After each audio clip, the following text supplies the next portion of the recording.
Hi, everybody. My name is Meghan Blickman, and I'm the Senior Training Director for the Back2Blue campaign here in Pennsylvania. Welcome to Volunteer Canvassing and Lit Drop Training. Today, we are going to talk about why we canvass and lit drop, our health and safety protocols. We'll walk through a canvas or lit drop, and then I'll share some question and answer and some takeaways. Today, we're going to do three things. First, you're going to complete this training and learn everything you need to know about canvassing and lit dropping. Then you'll download and set up Minivan. Minivan is the app that we use that tells us which voters we should reach today. Some of you might already have this app downloaded. And then you're going to sign up for another shift where you commit to take action for Joe, Kamala, and Democrats up and down the ballot. It's going to take all of us working really hard together to win this year. We canvass and lit drop for a lot of reasons. First, we're able to reach some voters that we simply cannot reach otherwise through phones, email, text. We also are able to do additional outreach to voters that we have called or texted and give them an extra push. Last, we can share key information about voting and do voter education. Our work matters so much. As you can see, the likelihood of someone voting increases through our tactics. If we have no contact, then they are less likely to vote. With a phone call, their likelihood increases, a lit drop more, and door knocks the most.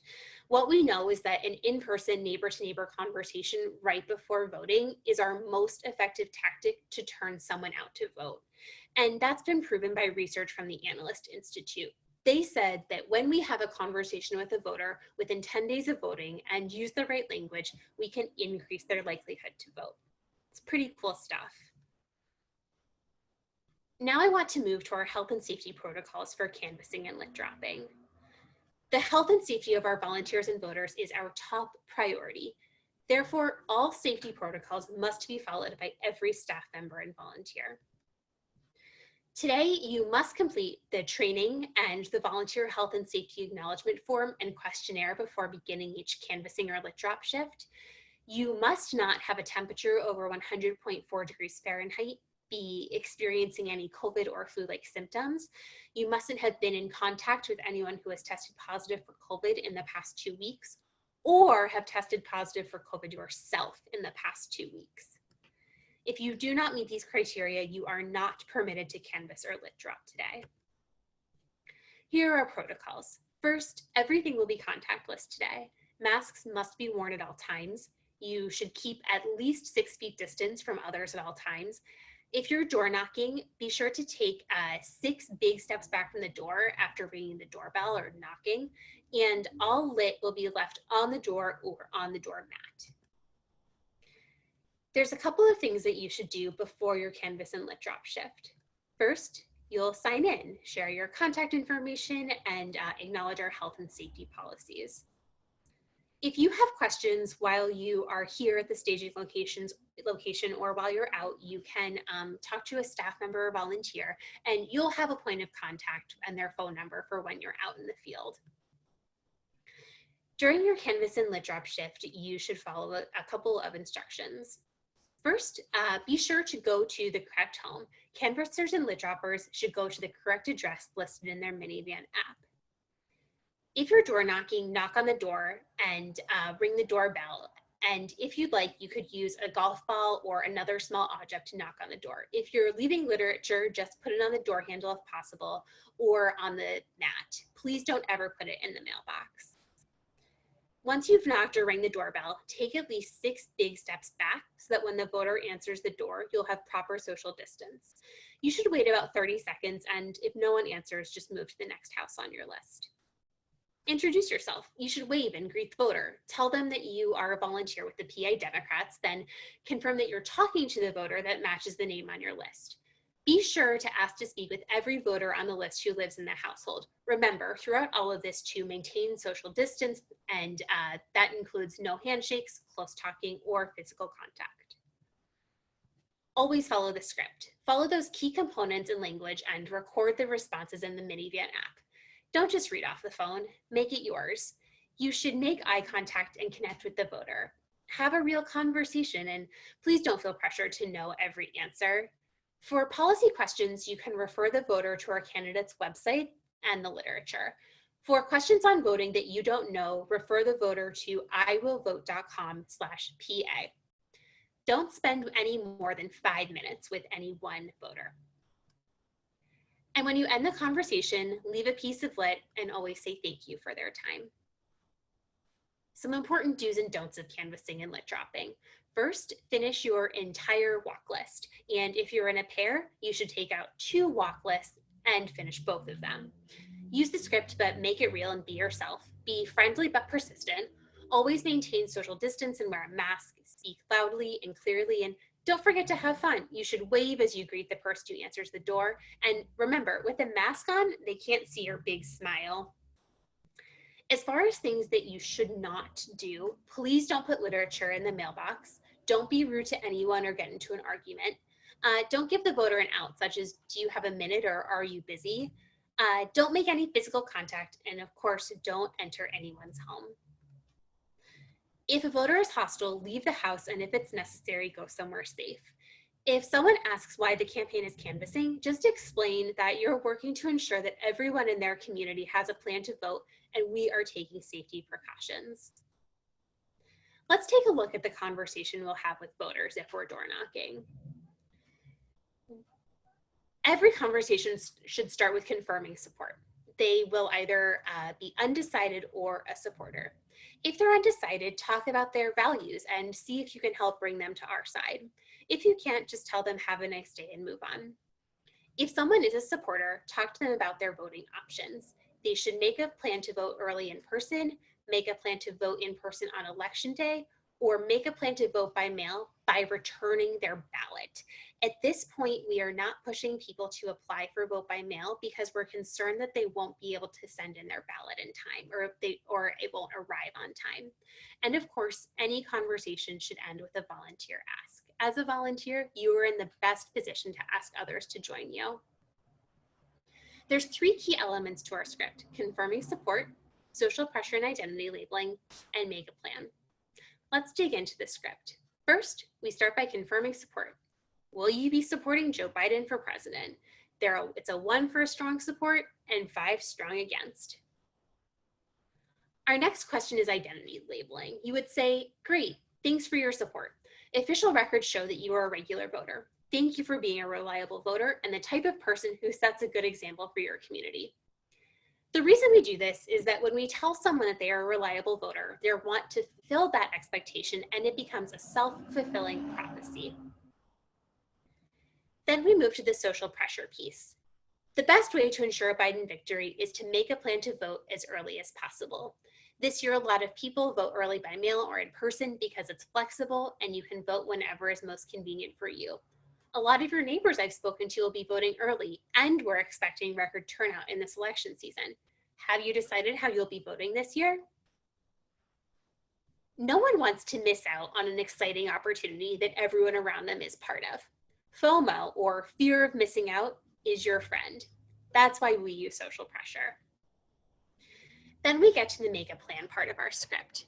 This is where you provide step-by-step guidance to help the voter visualize how they will vote and say it aloud to you. To do that, you ask some questions like, where and when will you drop off your ballot? Do you know how to get to your polling place? How are you going to get there? We all make plans to do things every day, and what you're doing here is educating voters on making their plan to vote. When you make a plan to vote, you just ask them, do you know where your nearest voting location is? What time? What are they going to walk or drive? Will they bring others with you? When we talk voters through the steps to return their vote by mail ballot, find a drop box, or locate their in-person vote early site or election day polling location, we are able to increase their likelihood to vote and help them out too. If someone is choosing to vote by mail because they already have their ballot, we want to make sure to explain the steps clearly and accurately to reduce rejection rates by ensuring that ballots are voted correctly. I'm going to talk through them right now. First, people need to complete their entire ballot in blue and black ink. They need to seal the ballot in the smaller secrecy envelope, then place that in the larger return envelope. If they do not place the ballot in the secrecy envelope first, it will not count.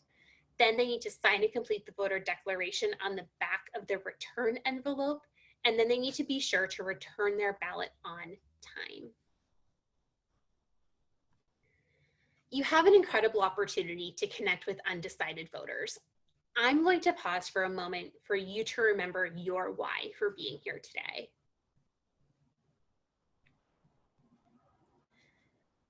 When you connect with an undecided voter, this could look like, I am supporting Joe, Kamala, and the Democrats because the Affordable Care Act helped my family ensure we had the money that we needed to send me to college.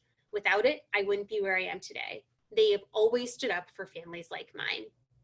You'll use your own why for connecting with undecided voters. Here's what you should expect when you're canvassing. First, if you're experiencing COVID or flu-like symptoms, you cannot canvass or lip drop. We want to maintain social distance and proper safety protocols. Don't shake hands or make physical contact. Do not put literature in the mailbox. It's a federal crime. On average, your list is going to have 40 to 60 doors, and you need to go to every door on your list. Be sure to sync your data in Minivan as you canvass and lit drop, and at the end when you finish your shift. You should expect to be canvassing for 2 hours or more, so come prepared with a fully charged phone and a portable charger if it's accessible to you. Now let's talk about Minivan, which is the app we're going to use. Minivan is available on Android and iPhone, and it tells you which voters you need to reach. You'll see a list of people and their addresses in your neighborhood who are potential supporters. This is how you'll know which voters to contact. Okay, get out your phone and get ready to download Minivan if you haven't. To download Minivan, go to the iTunes or Google Play Store and search and download Minivan.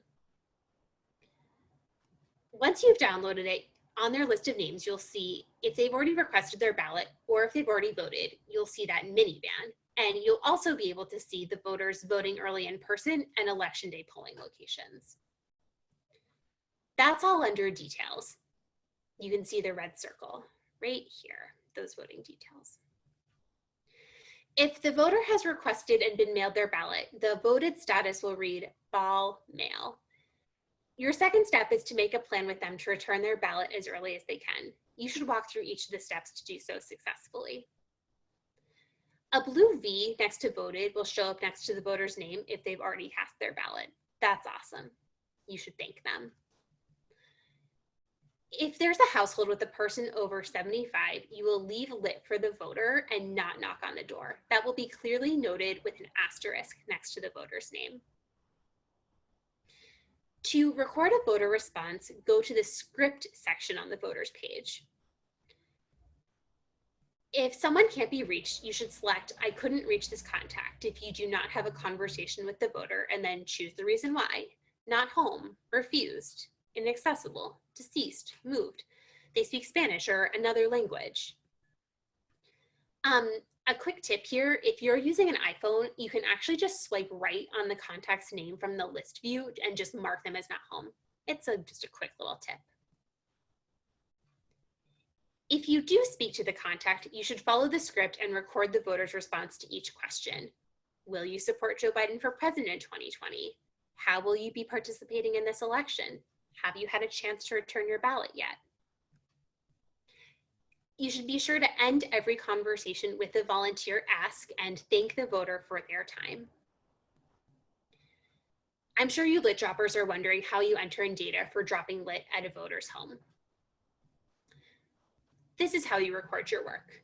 Once you're at your home and once you've left lit for them, select I couldn't reach this contact. Then select lit dropped. There's a couple of things here everyone needs to remember. First, a really important note. If you are canvassing and the voter is not home, you will leave a piece of lit, but be sure to mark them not home. Only lit droppers should ever use the lit dropped response. Be sure to consistently sync your data from Minivan. So throughout your shift and when you're done canvassing or lit dropping, tap on the cloud on the top right corner of the app to send your results to your database so that we can follow up on your great conversations with voters. If you click on the 3 blue lines at the top left, you will get the main menu. From there, you can select list details to check on your progress. You'll have a couple of materials to help you out along the way. You'll have a minivan guide, a volunteer canvassing guide, voter protection FAQ, and PPE. You should ask a staff member or volunteer if you have any questions. All right, next steps. Confirm your canvas shift with your local organizer or go get started. Be sure to complete the health and safety questionnaire when you arrive at your canvas location or no sooner than an hour before your shift begins. You should review the materials at padems.com/GOTV. All right, let's get to work.